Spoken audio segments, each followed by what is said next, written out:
Hey guys, I forgot that I was live there for a second. It is Friday afternoon, just about 1:10, and we're live. Gonna have a conversation about whatever, um, whatever pops up. When I first started doing live sessions, I talked quite a bit about the art of conversation, even if it was just a conversation with myself, and seeing what direction it would go. And that holds true now, even several months later. I started doing these live sessions in July, maybe the end of June, and I actually haven't missed one yet. And they've been of varying lengths from just a few minutes popping in, saying hi, um, to over an hour. And it seems like from information that I've been gathering that um, that was actually on the right path.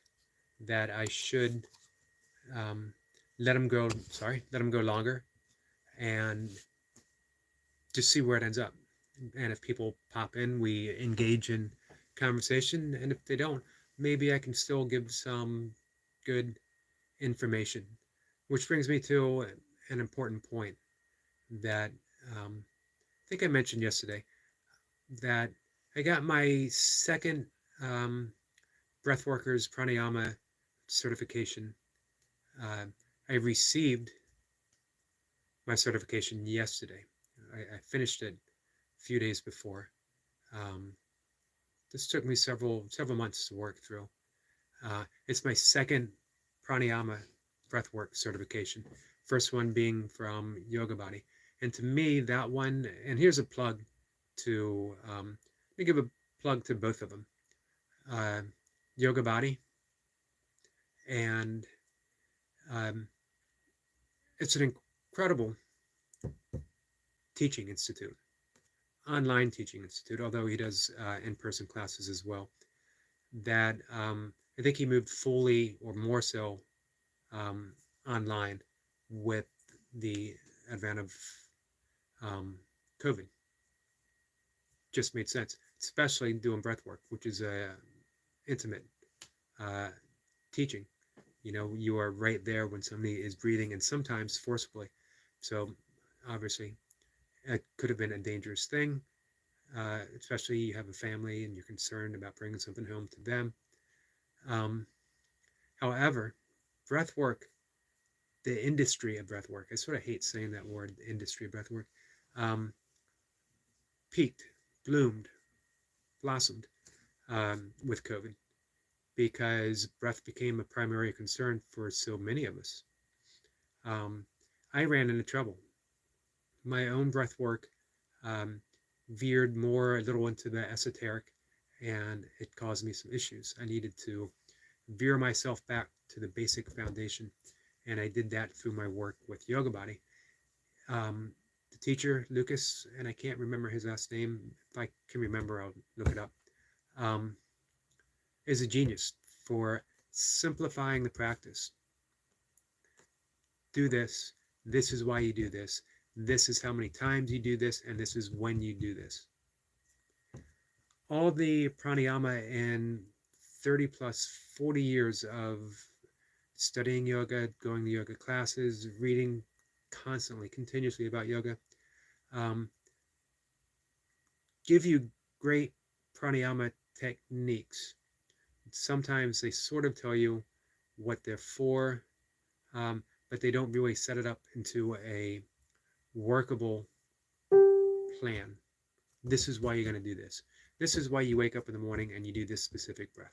This is why you do this breath in the afternoon or before you meditate or before you work out. This is why you want to do this breath in the evening and not other breaths, because everything has a reaction. If you do very energetic, let's say Wim Hof breathing, if you do that in the evening, again, it's an energetic practice. It's going to keep you up. You're going to have some issues going to sleep. So you have to know when to do the breath. That was the big thing for my certification with Yoga Body. After getting that foundation back in place for myself, I was ready to go back into the deep waters of pranayama. Um, This way, knowing that those more esoteric breathing patterns, how they can be applied for specific issues for myself and for others. This last one was through the yoga school based out of India, Spear. Wonderful teachers. Our friend Osiris is here. Good morning. Good morning to you, Derek. Thanks for popping in. I'm talking a bit about breath work, yoga, and whatever else might come up. That, again, we have consequences for the type of breathing that we do. So if you want to have a sleep hygiene, which I highly recommend, sleep issues are rampant worldwide, let alone nationwide, and almost everyone at one point has had some trouble over an extended period of time, if not outright insomnia, at least some difficulty getting to sleep. Sleep hygiene can fix that. And sleep hygiene starts when you first get up in the morning. Get up earlier than you think you might want to. Sounds sort of like a paradox, sort of, shouldn't I sleep in if I feel like I need sleep? The answer is no. Your body thrives on regularity. Get up, do your breath work, energizing breath work, breath of fire, bellows breathing, and meditate. This is basically what I do. Quick round of yoga, whatever yoga that you might be doing, some type of stretching. You can do qigong, you can do tai chi, and get outside. Get that early sunlight to your eyes. It's so valuable. It will perk you up for the day better than a cup of coffee. What it does is, as soon as sunlight hits your eyes, your body starts to naturally produce adrenaline, and I just hit a mental block, cortisol, and norepinephrine. Stress-related hormones, things that we think, well, I'm supposed to minimize my stress, right? You're not supposed to minimize your stress-related hormones at the beginning of the day because you need them. This is what your body produces to chase down the woolly mammoth, to outrun the saber-toothed tiger, to handle your issues with your boss, with your coworkers, with your spouse, with your kids, with traffic, with the rude cashier. Generally, I don't know if I've ever come across a rude cashier. I've run across lots of rude people towards cashiers. I'm sure it works both ways sometimes. But you know what? People working in that industry, they get the butt end of treatment from everyone. So even if someone is a little off-putting, I put it down to, hey, better they take it out on me because I'm not going to complain, and I can take it, and I can offer a smile in return, than someone taking it out on someone who might complain and put them in a bad situation. Just my opinion on that. I know others say, well, it's a service industry.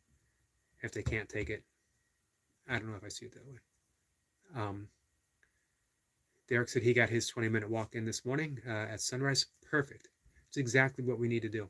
Because again, your body produces the perfect amount, not in excess. If you start like pounding cup after cup of coffee, if you take in a ton of sugar, all this stuff produces an excess of hormones that are bad for us. Anything in excess like that is going to have an ill effect mentally, emotionally, physically, when you get that natural production. The important thing is, and this is how it relates to sleep hygiene, is those very same hormones begin to die off through the course of the day, and in their wake, in the raw material that they leave behind, your body produces serotonin and melatonin to help you sleep at night. So sleep hygiene starts as soon as you get up. And walking is, for me, walking in the morning, it's yoga. Especially, you can concentrate on a nasal breathing walk. And if you want to turn it into a very valuable Kumbhaka, which is the breath retention. You can walk, pinch your nose. You don't have to pinch your nose. For me, um, it sends a signal. When you pinch your nose, you're also activating the mammalian drive, which is a deep relaxation response. But you want to do it on the out breath. So as you're walking and you gently exhale, hold your breath 10 steps, and then start breathing again naturally, let everything settle and repeat. It has a very stilling, calming effect on the body. It's great for lung capacity, and it begins to act like as if you are training at altitude. So it has a very profound effect on the body. You don't have, it's a nice addition. You don't have to do it. You're getting a lot done if you get that walk in first thing in the morning. Um, Happy to hear that Derek got his walk in. Um, Derek says, I got my coffee too. I love coffee. I love coffee too. Um, I've reduced it to 1 cup a day. And Paul from Oregon keeps insisting that I should keep it at 1 cup, but I should just get a bigger cup, which is a great suggestion. I have, so I have that 1 cup a day. I have it while I'm writing, and I have it before I walk, actually. But I still walk first thing in the morning while I'm fasted. I love walking in a fasted state. Our friend Destiny is here. Destiny Forever Walks, PhD. Happy Friday, Eric. How are you today? She's here listening. Thank you for being here. I'm doing great. And our friend Lewis. It is what it is. Good morning. Lewis, you had your doctor's appointment, right? How'd it go? Let's see. This is a good group of people we have here today. Lewis says, love coffee. You know what? Cutting back to 1 cup a day has really helped me appreciate that coffee so much. And again, I was talking about my walk turning into a meditation. Coffee turns into a mindful act, mindful consumption. As I'm preparing my coffee, I'm doing my first, as the coffee's brewing, I'm doing my first yoga routine for the morning. It's after I've meditated. And I come to my coffee and I start thinking of everything involved to bring that cup to me. From the growing of the coffee beans, to the harvesting, to the packing, to the shipping, all of it. And it's organic coffee, and I'm just very thankful that I have that 1 cup. 2 cups, I'm too jittery to be grateful. So that 1 cup is perfect for me. Lewis says they moved his appointment to next freaking Wednesday. Well, that sucks. But I'm going to start Monday. I can't stand it. See how you feel. If you're feeling good, what's the doctor going to say either way? He's either going to say, go ahead, you're ready, but start slow, which you know what to do. Or he's going to say, hold off for a couple of days, which you're most likely going to ignore anyway. So, you've done this enough. You know how it goes. You know how your body feels. You know what your body needs. I think intuitively, you'll make the right call.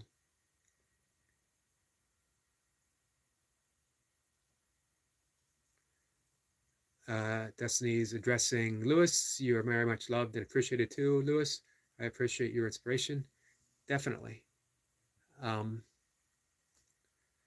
And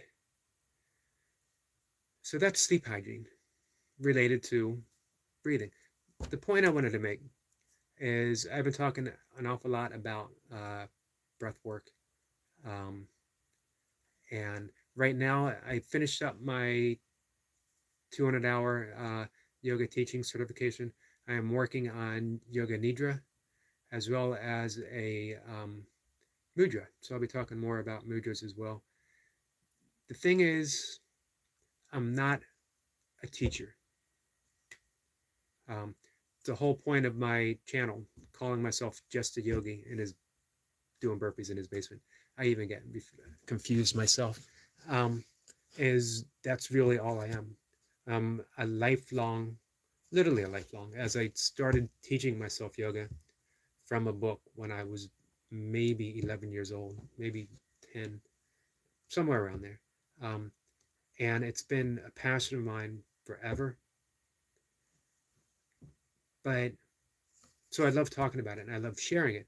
And if someone can learn a little bit from something that I do, that's awesome.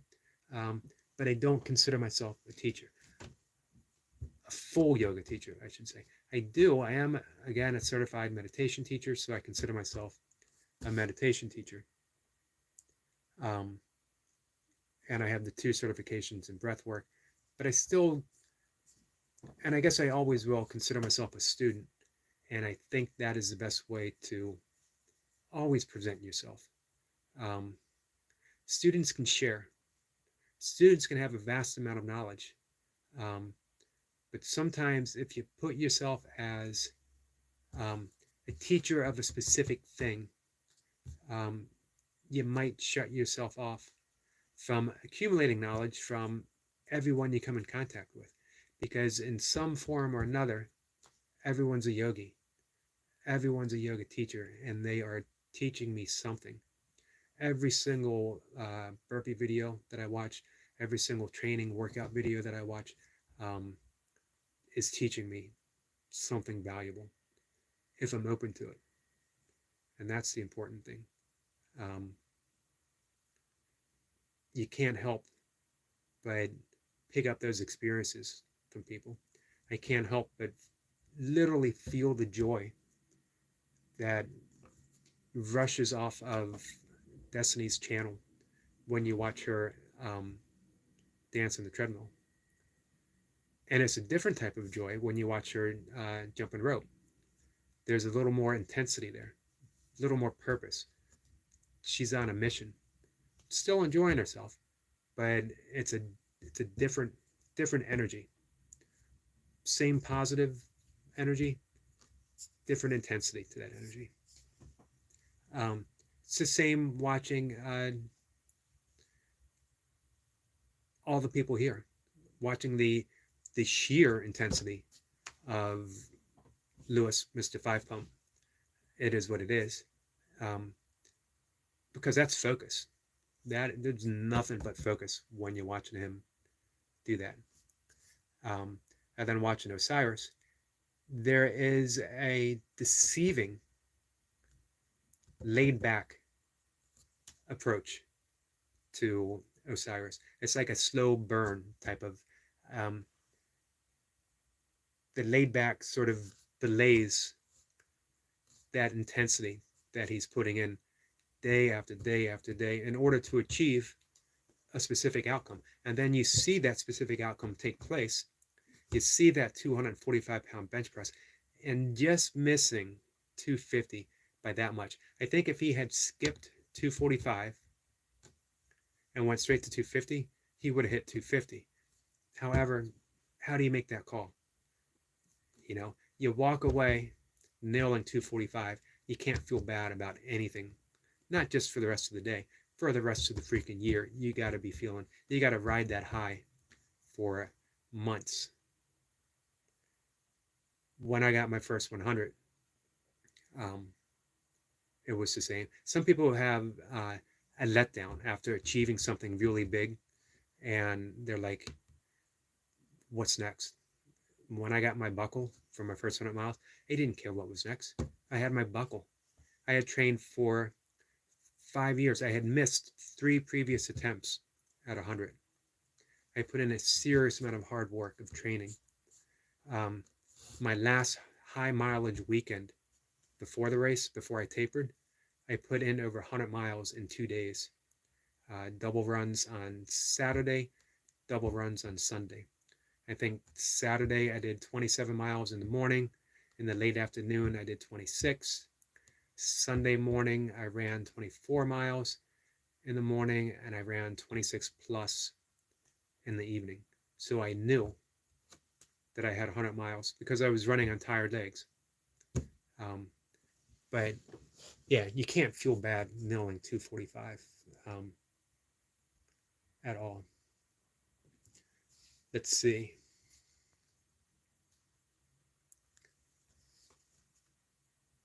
Lewis says, question to the Burpee Warriors. Can I use your videos to do a follow along on my videos? Of course. Anything I put out there, you can use. And he says, yeah, Osiris is smooth with it. Yeah, he is. Like I said, it's that undercurrent. And if you didn't see, if you weren't someone who could appreciate the work put in, um, you might miss it. Maybe not. Um, but it's that quiet intensity. That's always, to me, it's always fascinating to watch someone do that. Osiris says, I have learned to uh, look long term and adjust the intensity, which means that you've gotten smarter in your training through the years. Not everyone does that. Not even after decades. You know, some people, it's still um, taking that all or nothing approach every single time. And that can work for a short term. And you could even sort of consider what short term might be. Short term might be several years, but eventually you got to learn to train smart over um, smart over intensity, applied intensity, knowing when to do it, knowing when to coast, knowing that coasting's okay sometimes, and knowing taking your foot off the brake and going for it is also okay sometimes. Let's see. Osiris says, I'm already hungry for more. Um, yeah, I'm looking forward to seeing. Um, I think short term, I think within the course of the year, I think you definitely got 275. Um, you have, I know you got your programs from Rob Simpson, so you have smart programming. Um, and you also know to trust the method, which is big. Trust your fitness. This is what I used to say in ultra running. People would say, I don't know if I'm ready for this race. And you ask them about their training. And then it's just trust your fitness. It's going to carry you through. A good friend of mine, legendary ultra runner, the first man to ever do the Grand Slam of ultra running, he's actually a neighbor, nearby neighbor, um, would always say that running 100 is a series of problem solving. You start running, you hit a problem, you solve that problem. You start running again, you hit a problem, you solve that problem. If by the end of the race you've solved all your problems, you finished. It's the same benching 275, benching 300. You gotta be sick with a plan. You hit a point where things don't seem to be working, you make an adjustment, you fix that problem, and then you go on.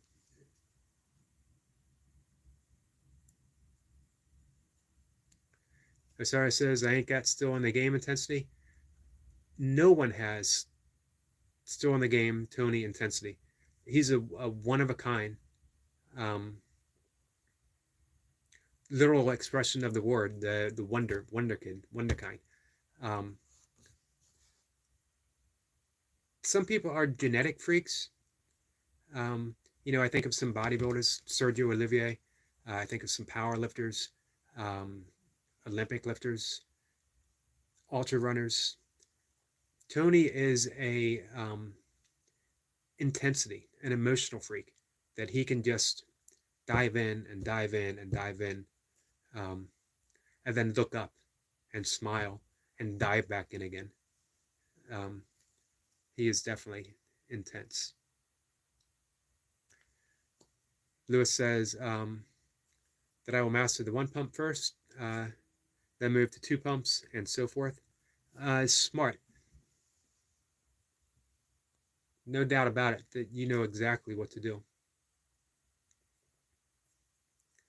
Destiny says, I feel honored and proud to be in the same room with some of the greatest burpee kings.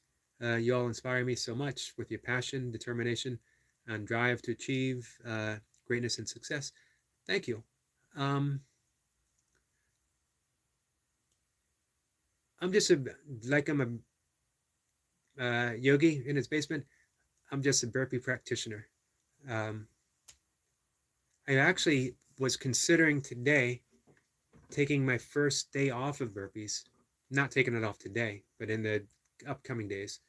Um, I'm starting to think about heavy hands again. It's been a while since I've done them. If you're not familiar with heavy hands, uh, Leonard Schwartz invented them, and it's just hand weights, but it's designed to be easily held, and you're not just carrying them or you're not just holding them. You're pumping, not wildly so, controlled, matching your hand with your stride, and it's a great way of. He was ripped all the way up into his 80s, and I think in his 80s he had a heartbeat of like 40, low 40 something. It's a great form of exercise. I thought about that 3 days a week, burpees 4 days a week, um, something different, but nothing set in stone. I don't know at this point, after 2+ years of everyday burpees, I don't know if I could go, if I could take a day off. Sarah says, I like that. Trust your fitness. But you put the work in. So, and you did it for a reason. And you did it for a specific outcome. So, as long as you know that you've done the work, the outcome itself at that point is secondary as far as I'm concerned. I have DNF'd, did not finish, some pretty big 100s. But I'm as equally proud of those as the ones I didn't finish. Because I left it there. I left it on the trail. And I walked away, like I was saying, with benching 245 and missing 250. I remember hitting 80 miles at Umstead, and I'm actually wearing the Umstead 100 shirt, hitting 80 miles at Umstead and having to drop. Not because I couldn't keep going. There were some family issues going on, and that called my attention away from the race. But how can I be upset spending an entire day out in the woods on a beautiful trail doing what I absolutely love to do? You gotta appreciate that stuff. How could you not love training to bench 245? It's as equal, if not more important, than the actual outcome. I don't know, guys. Let's see.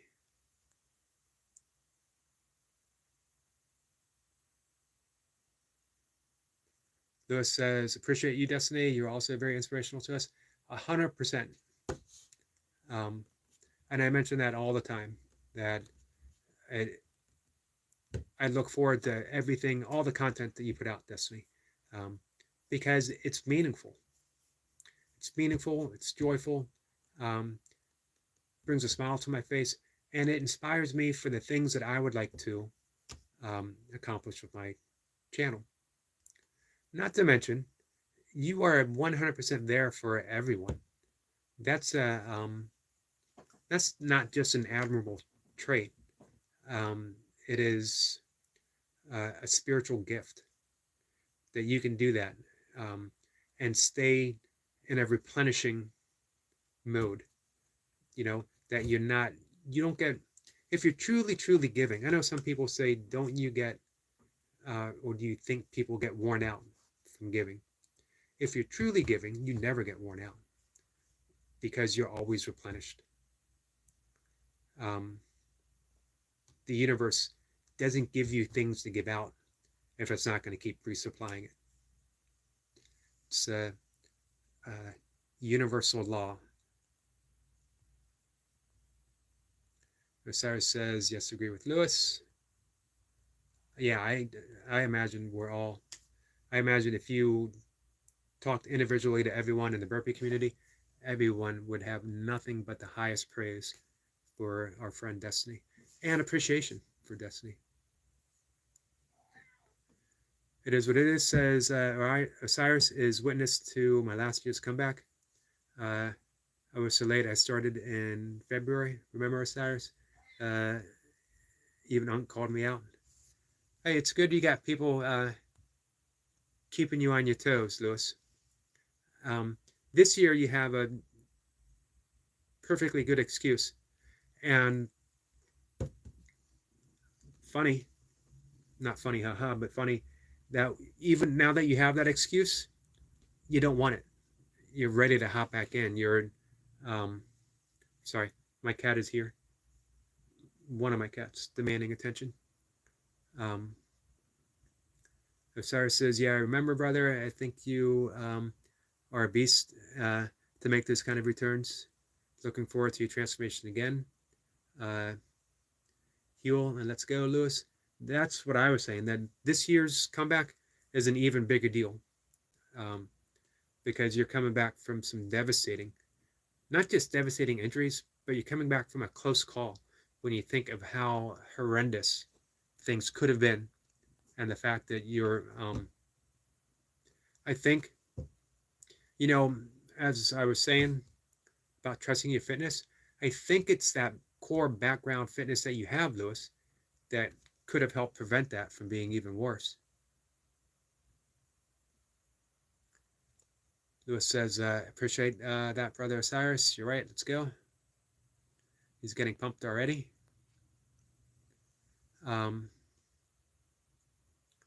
Destiny says, sometimes we have to step away or step back from things so we can get a new perspective on doing it differently and better. I think there's always room for better. Absolutely agree. And gaining perspective, um,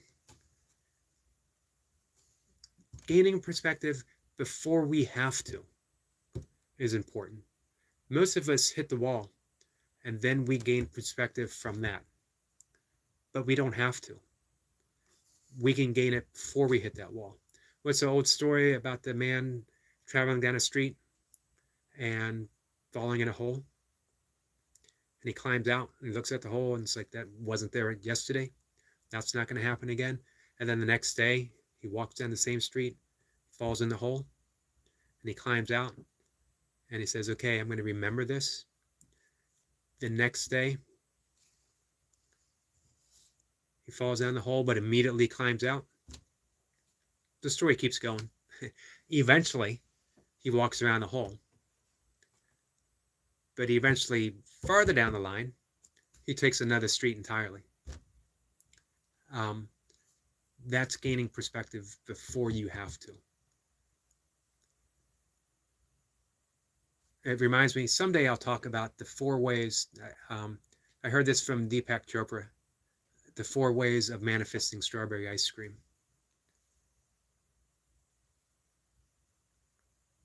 Let's see.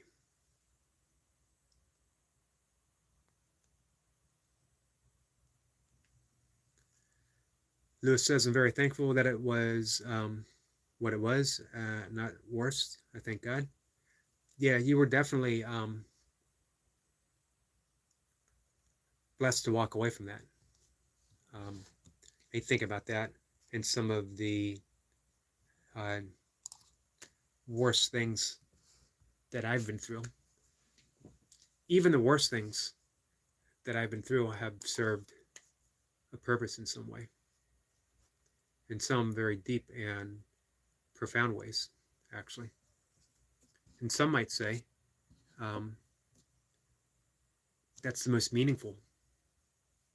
That, what's the old warrior credo? For God to bless me with their powerful enemies. There's a deep spiritual truth to that that goes beyond the call of enemies. That perhaps sometimes the path is difficult because without those difficulties, we don't find the deep meaning in life. I don't know if that is necessarily the way it has to be, but sometimes, given the conditions we find ourselves in life, it serves us. We all need that wake-up call. And the sooner the better in a lot of cases. When I think about my drinking days, it honestly is a miracle that I survived the things that I survived.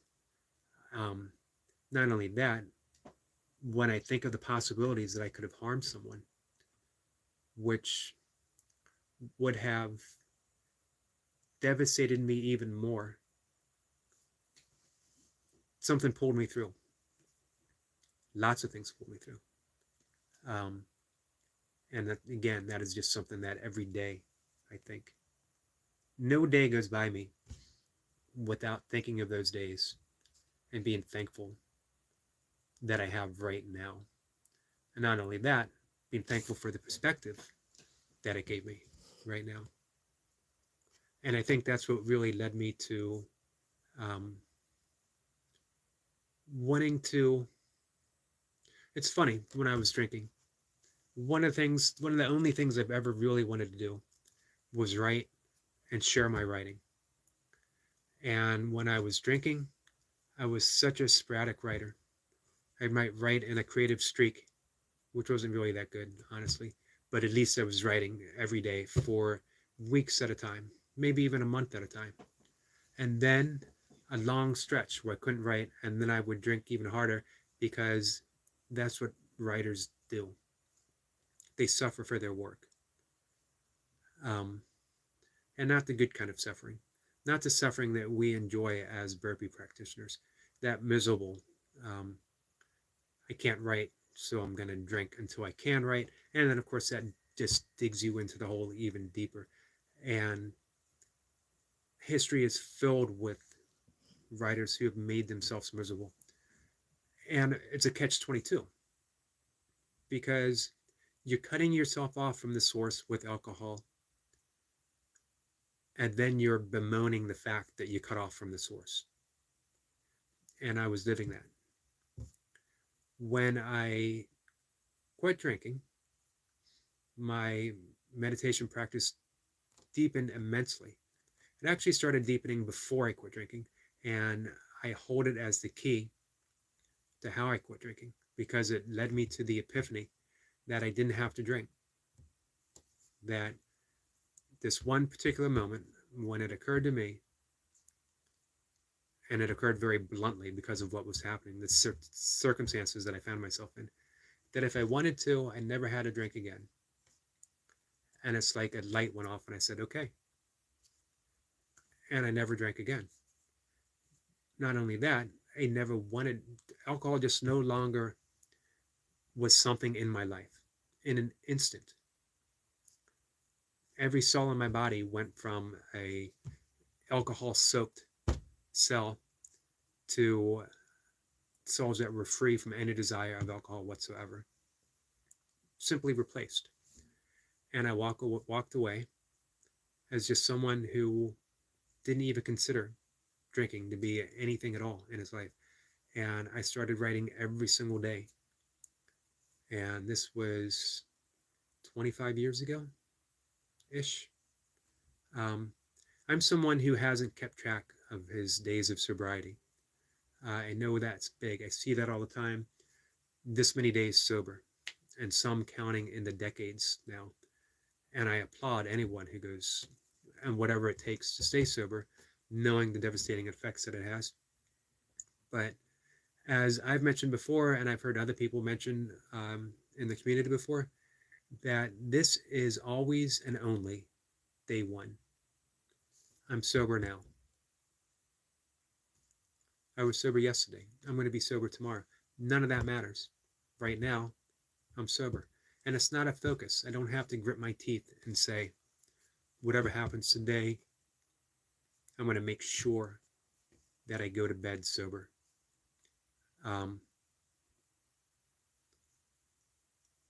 I think if I focused that hard on it, maybe I would have actually gone back to it because it would still be a focus in my life. Instead, I didn't want it to be a focus. I wanted to take the Dr. Destiny treadmill approach and keep moving forward with joy and dancing and enjoying life and loving every moment that I'm doing what I love to do right now. Let's see. Um, Lewis says, guys, I stopped smoking weed yesterday. Please pray for me to be able to not go back. I want to stop for at least a month to see if I can stop, period. You got it. You definitely got my support. And you got this, because you don't need it. I'm not anti-weed at all. We've talked about this before. But you don't need it. You don't need it in your life. And if you think that you're going to be more present, more available, more having more ability to give what you want to life, then you know what to do.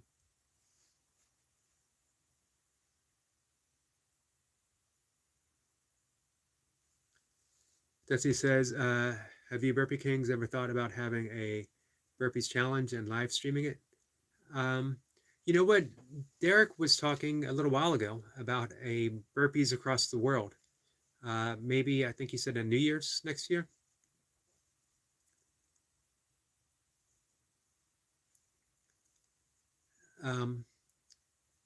Let's see. It is what it is, says Destiny. I think Osiris, yeah, saying the same thing. Has something coming up for, is it summer? Excuse me. Yes, Destiny, I'm still working to make Day of Burpees in June, 24 hours burpees, led by someone in each time zone. That would be awesome. Destiny says, mindset over matter. You got this, Lewis. He definitely does.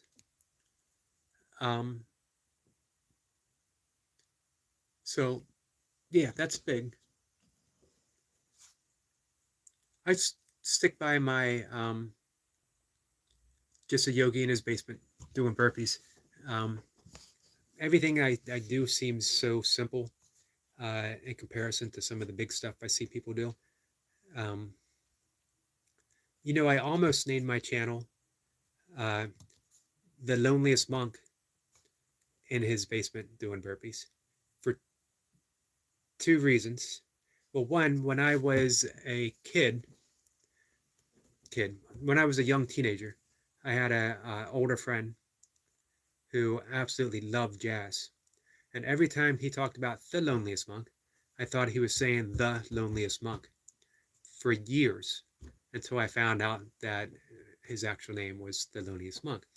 And I absolutely love The Loneliest Monk. But I've always kept that in mind, The Loneliest Monk. The last book that I self-published, I put it in as the publisher, The Loneliest Monk Publishing. And I have a very, with the exception of my connection with Mocha and my cats, my two dogs, and my visiting dog, Misty, my brother too. I have a very monk-like existence.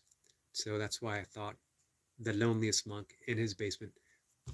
But people get thrown off enough by just a yogi.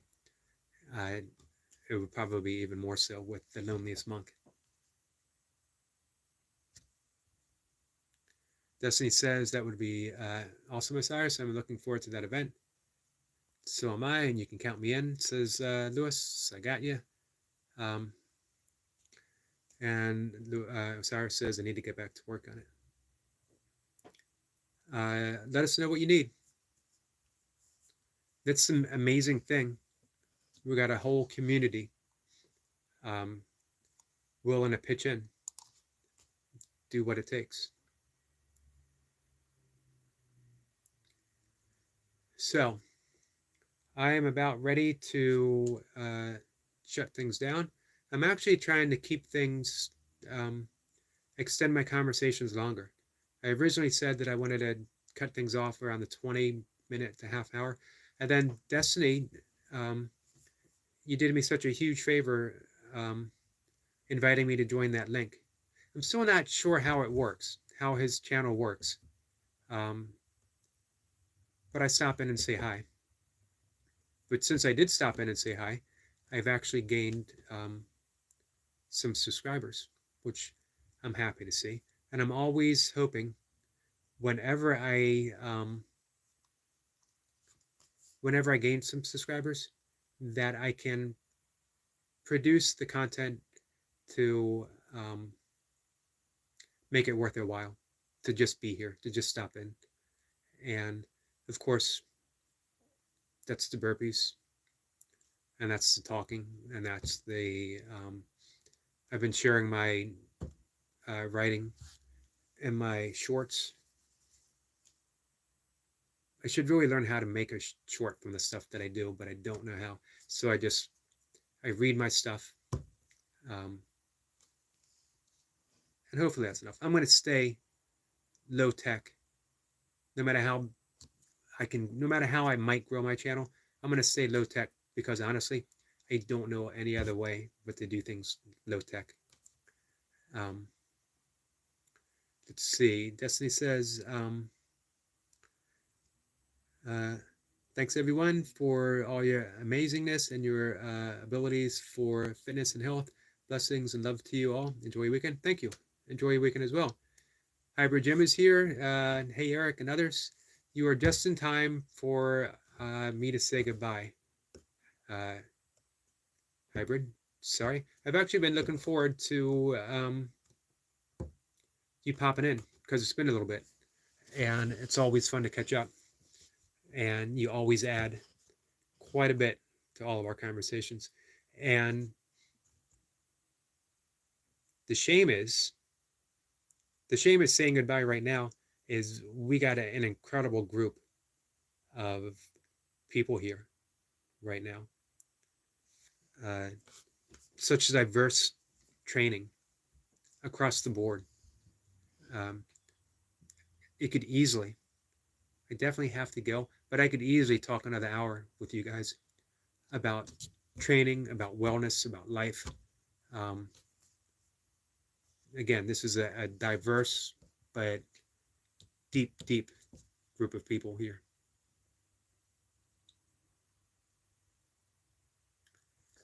Jim says, you're on late today. I'm post lasagna, currently being dissolved in my stomach. So that's why you're on today, because it's lasagna day.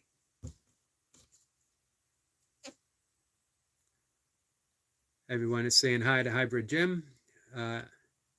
Meeting 5 minutes. Have a great day. Take care, Cyrus. Thanks for coming in. I appreciate it. Hybrid Jim says, I've been cutting down on YouTube, reading more, but good to say hi. I hope you're reading something good.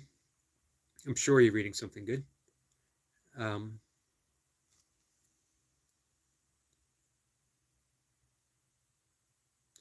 We got some goodbyes and some hellos.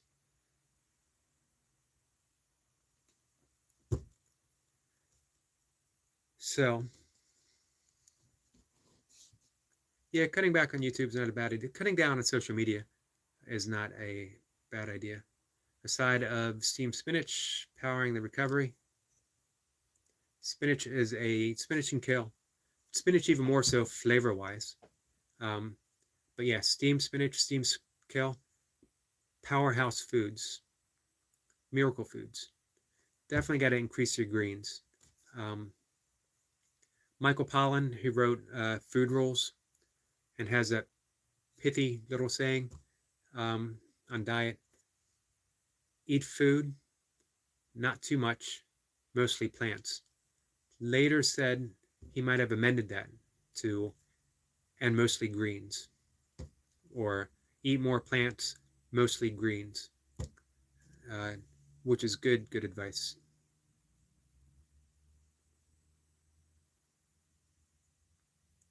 Interested in that book on being good, the ethics of being good.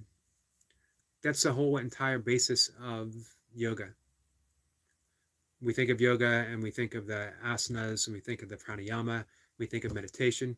The first two branches of the 8 branches of yoga are ethical restraints, things that we don't do in order that the opposite will grow and expand throughout our lives, as well as personal observances.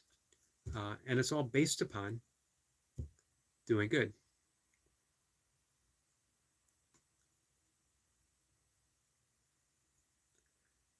Hybrid Jim says, I try and eat lots of vegetables, beetroot and eggs mornings, oatmeal for me in the morning, and lately it's been oatmeal in the evening. as well, mainly because it's a warming food and it's been fairly cold here. Um, and then I have my lentils and brown rice with vegetables. Vegetables are sprinkled out throughout the day, all kinds of stuff. So I'm going to get the name of the book from Hybrid Jim, and then we're going to call it a day.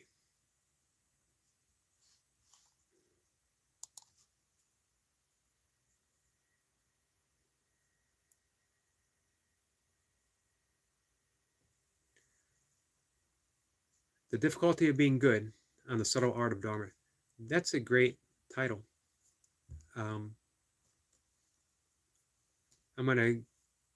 I have Amazon up right now, and I'm going to look that up. So I appreciate that. I'm glad I hung in for a few more minutes to get that, and just for a chance to say hi. Always good to catch up. I hope the training is going well.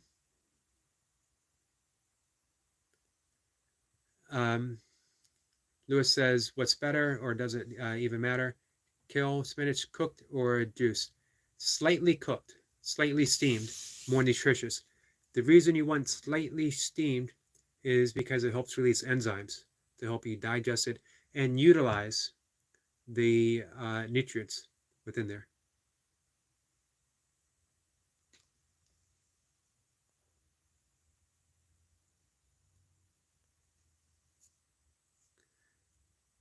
Dilemmas and ambiguity and the Mahabharata. I actually have a copy of that right in the other room. Not of that book, but it amazes me that one of the holiest texts in yogic Hindu philosophy is embedded, the Bhagavad Gita being embedded in that. That it's literally, I forget how many verses is in the Bhagavad Gita, but it's just a small little few pages within that epic text.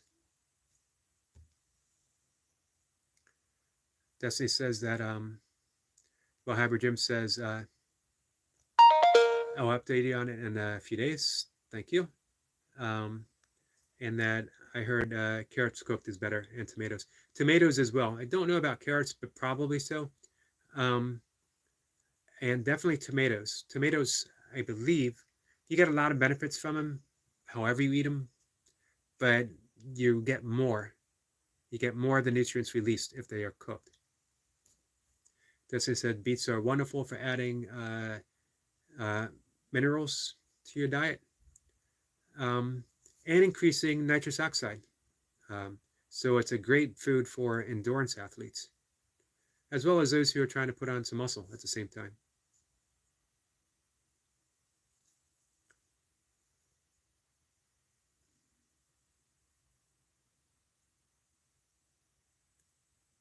Let's see. Hybrid Jim says the main raw food woman later retracted her beliefs decades later. I ate mainly warmed up, pre-cooked, picked beetroot. I hope it's healthy. I think it is. Beet greens are another great green to have.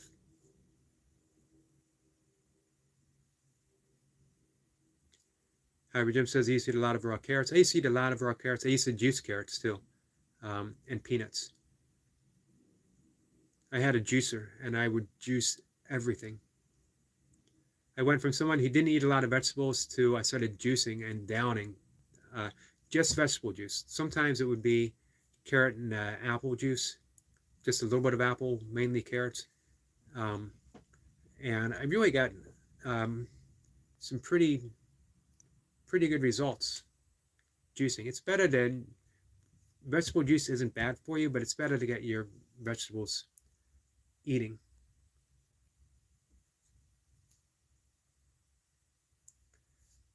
Hybrid Jim says, I later read that Steve Jobs tried to live off carrots alone. He was an odd man, that's for sure. He was a fruitarian for a while too. And I think I'm very specific. I think it was only one type of fruit.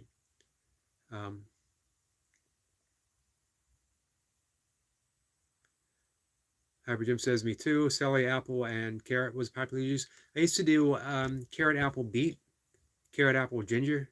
Carrot, apple, ginger is really good, especially in the winter because it has a warming quality. And you have just enough apple to cut down on the bitterness of the carrots. And of course, the beet is naturally sweet as well. Got to be careful with beets. They don't always agree with everyone. The best way to eat beets is actually baked. Most people don't eat them baked. Most people get their beets from a can, which are a lousy way to get beets, by the way.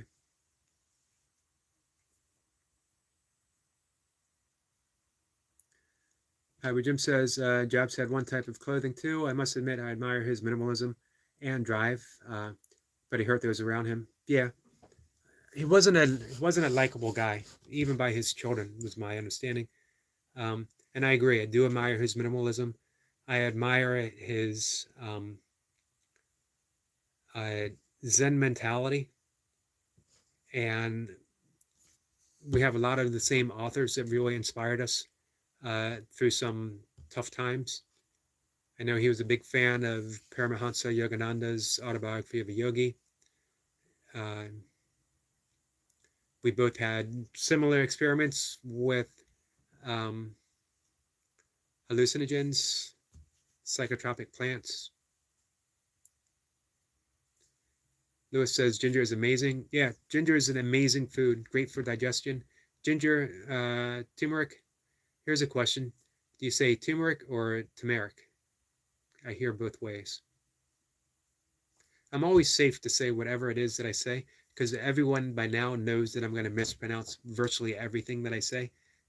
So no one's surprised. No one ever says that's not the way you're supposed to say it, because they always say that's just the way Eric says it. Hybrid Jim says, I struggle with ginger root. That's a shame. It's too fiery. It is. It was great for ultra running because it settles the stomach, or it can be settling for the stomach. And he says Jobs was fascinating, but he couldn't empathize with others. It's a strange thing to be missing. You know, how do you end up lacking empathy in your life? And of course, once you realize that you might be lacking it, there are ways of developing. There's some deep yogic and deep Buddhist practices for developing empathy. Meditation is just on that. And you would think if you have a glimpse of what you might be missing, those connections, that you might try something to do to heal that, to know that you're missing something. And you really are. If you lack empathy, you really are missing out on some of the deepest aspects of life and connections. Destiny says carrot tops are full of potassium. I actually didn't know that. That's great information. They may be quite bitter, but a few drop leaves will be good for your fresh salad. That's true. You won't even notice. Good thinking.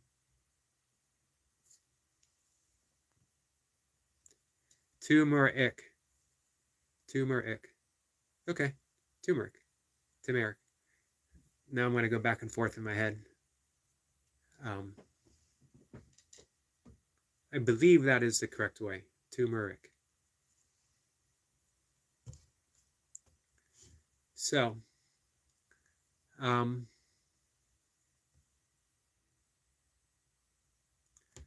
Hybrid Jim says Jobs was such a high achiever. I don't think empathy would have helped him. I'm not so sure. Like it wouldn't help a shark, but does help a rodent. It's a good point. I'm not 100% sure though, because I think empathy helps everything and helps everyone. Because you truly know what someone needs. You're not just second guessing. You're not just thinking. Man, empathy changes everything. I think the more empathetic companies come to the forefront in every aspect of life, the more you're going to have people willing to actually heal the world. If we had, imagine having empathetic um, industries that weren't just profit driven, but person driven. Because it doesn't deny the profit. You still make the profit, but you're lifting others up. Imagine if Amazon was an empathetic company. Imagine if some of the leaders we had, not going to mention any names in America, but imagine if we had some more empathetic leaders, where our country would be. If it wasn't, imagine if we didn't live in a pull yourself up by your bootstrap, but hey, let me help you pull yourself up. Let's all pull ourselves up. You can't do it alone. One person does never pulls himself up alone. We gotta be in this together. In every aspect of it. We sink or swim with each other. The quicker I think that's realized by those corporations, the better the world's going to be. Not just corporations, by everyone, by our neighbors. Because eventually, the borders that we cherish so strongly right now are going to evaporate. As the world continues to burn, we're going to have people pushing to get to better places more and more, to the point where we simply won't be able to turn them away. And we shouldn't. Hybrid Jim says politics is for the rich, really, and to be rich, one has to be self-serving. Sadly, I agree with you. I wish I didn't, but I can't argue that point at all. Look at the tax system. People who make the most money get the biggest tax breaks. Every year, financially devastated by paying taxes. And I don't mind paying taxes because I live in a wonderful community and I'm glad to help. And I'm glad that my community offers so much to so many people. But, it just doesn't seem to be equal across the board. Destiny says, thanks, Eric. I enjoyed the time of learning and sharing our experiences. Great fellowship. I will see you in chat later. Thank you. I appreciate that. And have a great weekend. You as well, my friend. And I have to go now. Much love to everyone. Thank you. And I have to go as well. Always happy, though, to extend the conversation when I have such great people to talk to. And it's been a while since I had the opportunity to catch up with Hybrid Gem. So I had to take advantage of that just a little bit. And I'm glad I did, because I learned a lot. So I appreciate it. Lewis, looking forward to Monday, comeback day. It's going to be a big one. Hybrid Jim, I will see you later. Thanks for dropping by. And take care, guys. Have a good weekend.